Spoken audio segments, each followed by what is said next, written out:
whack that on.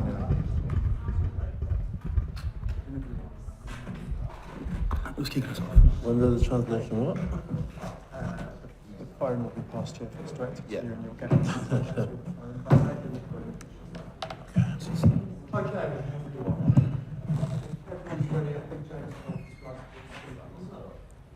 Jamie, very few people giving Japan a chance. How do you ensure there's no complacency? I think we've set about that this week. Really, we set the stall out earlier in the week in terms of the meetings that we had, the review of the game list, and we were hugely positive around the performance that we put out there last weekend. This 8-day turnaround's allowed us a little bit more time to get the body right, and then also a little bit more time to sort of review and preview. In terms of the complacency, like the performance last weekend was just the start. It's just the foundation of what we want to try and build on. If we're going to win a World Cup, which is what we're here to do, we know that we're going to have to kick on from where we were. And yeah, that's been the main focus for us this week. I think there's some huge threats coming out of the Japanese team. We're aware that they're a very good side. It's great to be able to have Steve, to have his insight into the players that they have in particular. And yeah, we're very aware that we know our opposition really well, and we're also aware that we need to put our game on the field tomorrow evening. They're not the Japan of old, but are they still capable of an upset? Absolutely. You look at their record at World Cups, they've been absolutely fantastic and a brilliant team to watch over the last 8 years, and we're very aware of that. From what we've seen, they're a great side. If you look at some of their games against Tier 1 teams, you know, they run a lot of them close, and you know, they've had some good victories themselves also. So they're a very well coached team. They've still got some great players, and yeah, the focus for us this week has been making sure that we try and kick on with our game and build on the good foundations we put out there in terms of the character and fight we showed last weekend. Tom, how pleased were you with how the scrum went against Argentina? You've got Carl Simpson and Joe Marley coming in this time. How does that change things? Yeah, look, I think we had some good processes against Argentina, and we stuck to what we said we were going to do. But Jamie was excellent in the middle and leading that. He'll play that role again this week. It'll be a different challenge for us. We've selected a team that we think is right for this match. I'm sure Japan, I know they've spoken about them having a smart plan this weekend. We'll want to come in scrummage, so there'll be a good contest there for us. Arrow, fans played a big role in Marseille, didn't they? How inspiring is that? You've got a message for them, maybe the ones who've travelled over this game as well, you open the same atmosphere? I think we've seen with England fans at major tournaments across all sports, not just rugby, but across all sports, how amazing they are in terms of their support, their noise, and how much they get behind their teams. And last week was exactly that. You know, I remember looking at the crowd and seeing the pride and passion in their faces, and you know, they were screaming at full volume. And you know, as players, we appreciate that. As players, we actually love it when the fans bring that energy, that passion to the game, and it definitely gives us an extra spring in our step. Jamie, when the scrum is working like that, as a front row, you can tell when there's certain feelings that the day is going to go well, or there's certain things to You generally know on first engagement, really, to be honest. Obviously, no two scrums are the same, but look, we're really happy with where our scrum's at. We've worked really hard. Tom works us too hard at times. No, we love it. All good English teams need to be based around a solid and dominant set piece, and that's been a major focus for us. And we felt really good against Argentina. I thought Coley was outstanding, as was Ellis, and the guys that came on too did a really good job. And you know, we're hoping to just, again, like I said before, this is just the start for us as a scrum. Japan have a really good, efficient scrum. We want to make sure that we try and find dominance in that area, and it's something that's been a big focus for us this week. in every World Cup, there's one or two teams that build all the way through, and that's, I suppose, where you want to be, isn't it? Yeah, it is. I think we reflect back 4 years ago, that's kind of what we did in Japan. And you know, there are a lot of, it's funny, you know, we're the worst team in the world 2 weeks ago, suddenly we're the best team in the world. It's quite funny how that can change in 2 weeks' time. But you know, I think for us, you know, we're certainly not getting ahead of ourselves. We don't believe all the hype around us, much like we didn't believe all the criticism that was coming our way previously. It's just for us about making sure that we make the most out of every day.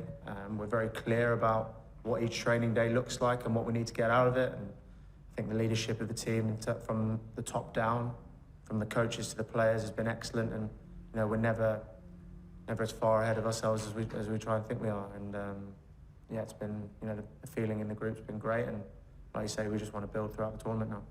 And Maro, in terms of the line-out, that's been in many ways going well for a good while, but do you feel like it's coming to another level as well now? Yeah, similar to the scrum really, we're happy with where we are. We're not content though. We still feel there's loads of improvement. Even, you know, last week we won all our ball, but it wasn't the delivery wasn't as tidy as we would have liked. So there's definitely areas to improve.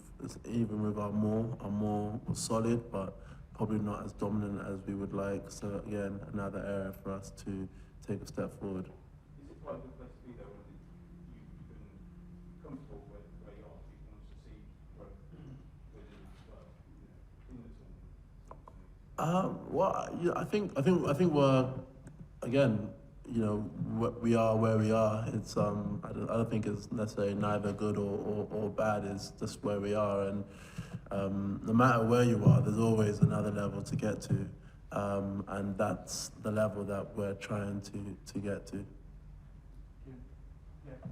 Last week were very impressive in defense, but do you think it can be more difficult to defend against Japan with players who run everywhere, who attack everywhere?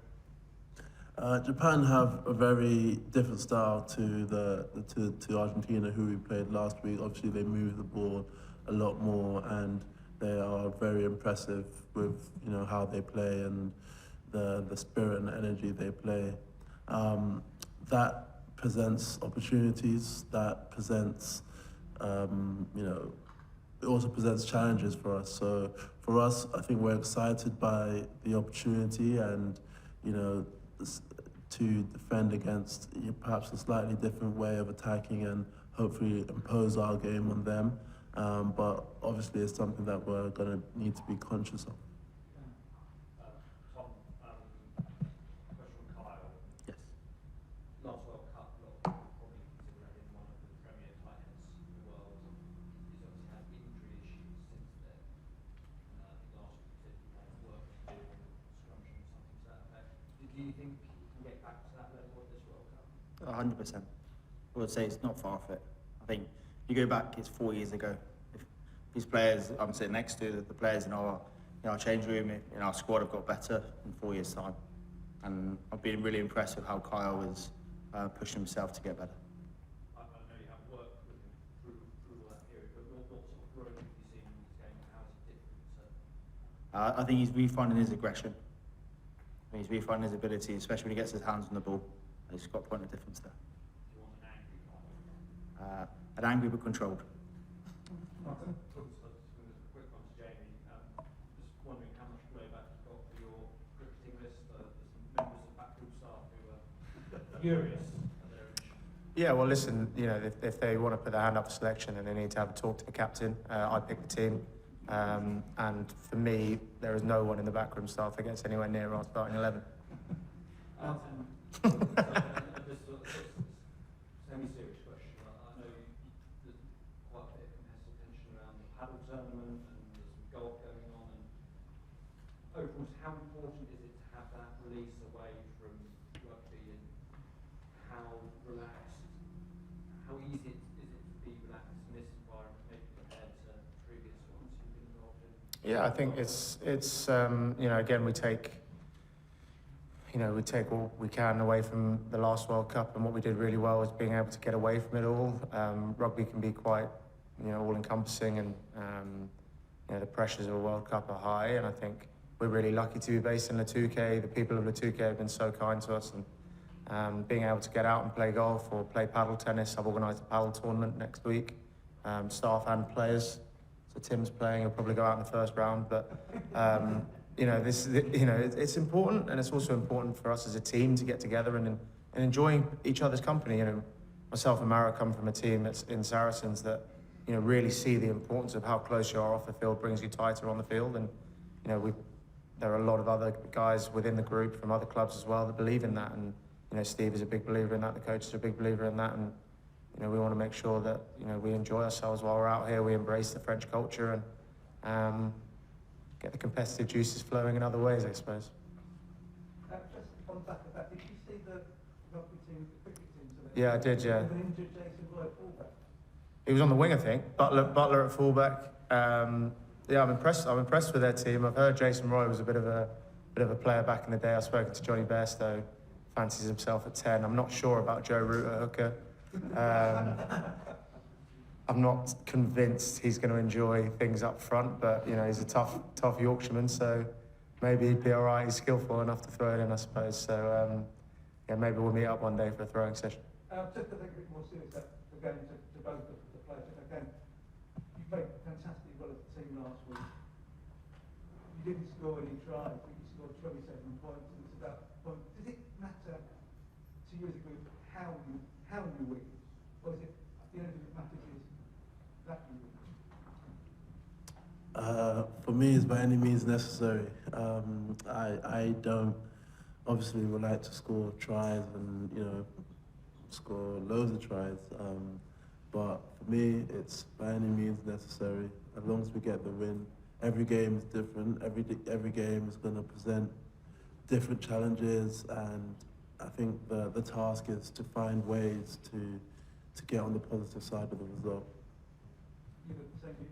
Yeah, I have the same view. I think the only thing I'd add is like great English teams that I've watched growing up and that I've been a part of base their game around great defence, great set piece, and as long as we're doing that, I think our attacking game flows off the back of it. And you know, we're a team that has a big intention to move the ball. Richard Wigglesworth's a brilliant coach. George Ford and Alex Mitchell are driving us around beautifully. We've got players who can do special things. So I think, you know, like I say, you've just seen the start of us so far in this tournament, and you know, we're going to look to build, and you know, hopefully you'll see plenty of different ways of us scoring points over the course of the tournament. So, question to Marlo. Japan, as you mentioned before in your answer, Japan have a very quick ball carrying, and how do you hope to respond to that? Well, as with any team, but you know, particularly with the opposition that we're playing this weekend, the aim, the objective for us, for our team, both as individuals and as a collective, is to impose our game on them. We know they move the ball. We know they're a very clever team and come up with very clever plays. However, the goal, the task is to enforce the English style of rugby on this game. So, you know, we want them to throw their best hand, and we want to defend it well. We want to impose our physicality. We want to, you know, to get into our set piece game, etc. And when the opportunity is right, our generals will fire us in attack. So, yes, they move the ball, but it's all about us imposing our will on them.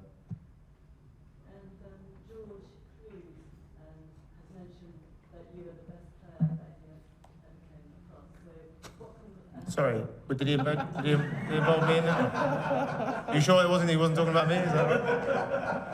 I've known George since I was 18. It's rubbish. I gave George some money this week, so that's can you just tell us what you are learning from him? No, you know, George, you know, I've played with George since I came to Saracens. He's had a big influence on my career. You know, we've had a lot of success playing with each other, and I've learned a lot from him then, and now working with him a bit more as, I guess, as a coaching capacity. He's been brilliant. You know, he's a smart individual, brilliant line-out mind, and he's been good for me, challenging me on certain things, and I've been picking his brains on certain things as well. So he's been great.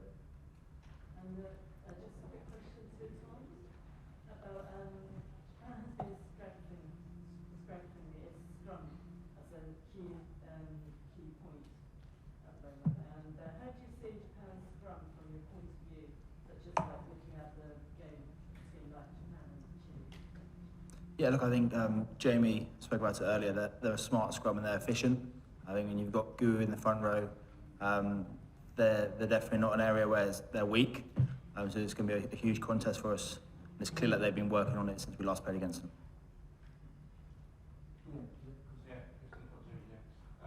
Last week we fought Argentina.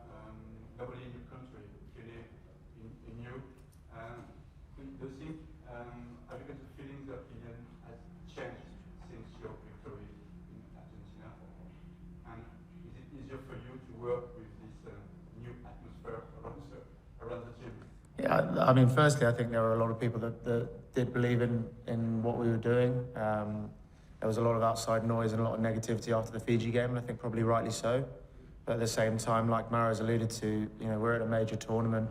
The English community generally gets behind the team, or always gets behind the team whenever we're in big tournaments, and that's one special thing. We feel that, we feed off that, and we love the fact that, as Maro said, seeing fans in the stands, how much it means to them, that just is fuel to the fire with us. But it's not necessarily just the people in the stands, it's the messages that we're getting from back home, messages that I've had this week from friends and family saying how much it means, not just necessarily the result, but the way that we went about it. I think English teams should be about, how much we're willing to fight for each other and how much showing what playing for England means to us. And I spoke about that the night before the game, and I said that we shouldn't ever shy away from that. We shouldn't shy away from being, showing how proud we are to be here.